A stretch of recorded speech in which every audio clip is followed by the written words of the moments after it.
অমিত ভাই, আমি একটু জানতে চাই যে আমরা কতিপয় কিছু ব্যক্তি নিয়ে কথা বলছি, নাজমুল হাসান পাপন এবং তার আশেপাশের কিছু কতিপয় লোকজনকে নিয়ে আমরা কথা বলছি।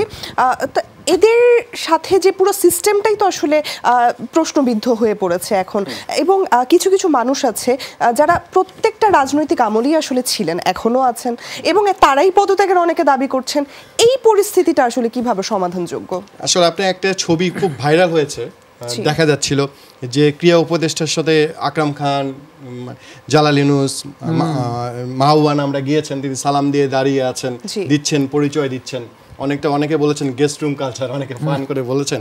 তবে দেখেন আসলে বিষয়টা আমি ওইভাবেই দেখি, যে ব্যক্তিগুলোর নাম বললাম এই ব্যক্তিগুলো সবসময় মানে যারা প্রশাসনে থাকেন, সরকারে থাকেন, সেই ক্ষমতাকে কুর্নিশ করেই বেঁচেছিলেন। এই লোকগুলোর আসলে এই মেরুদণ্ড নেই, তারা কখনো দেখে উপদেষ্টাকে বলবেন যে অন্যভাবে পরিচয় দিবেন।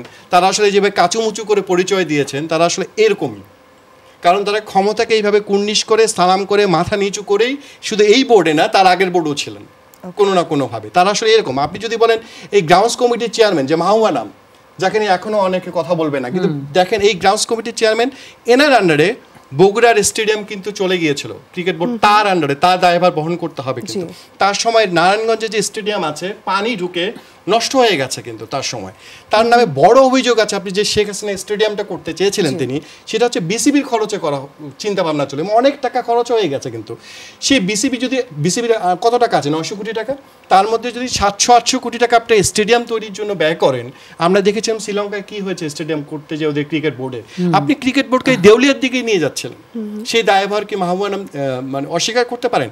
এই যে গামেলি ডি সিলভার কথা বলা হয়, তাকে নিয়ে কিন্তু টমি হ্যামিংস যখন চলে গেলেন তাকে বলছিল একটা শ্রীলঙ্কান মাফিয়া সিন্ডিকেট চক্র বলেছিলেন তাকে। কিন্তু টমি হ্যামিংস অনেক বিখ্যাত একজন মানুষ, সেই কিন্তু গামেলি ডি সিলভাকে গত 12-14 বছরে এই লোক সরেননি, মাহবুবানাম সরেননি কিন্তু ক্রিকেট বোর্ড থেকে।